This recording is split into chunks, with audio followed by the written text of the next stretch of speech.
Welcome to Chillin' 101. We hope this video helps. In this video, I will explain how to program a forward edge key fob.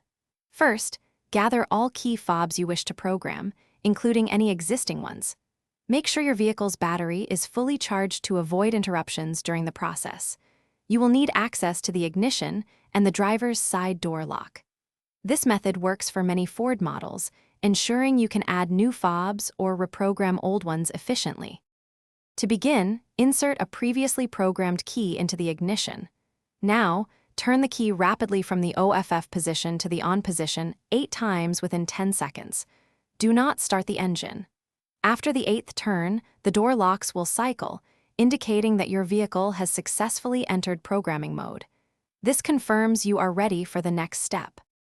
Once the doors cycle, immediately press any button on the first key fob you want to program. You have 20 seconds to do this. The door locks will cycle again, confirming that this key fob has been successfully programmed. If you have more key fobs, repeat this step for each one within the same 20-second window. This ensures all your fobs are recognized. To exit programming mode, simply turn the ignition key to the OFF position.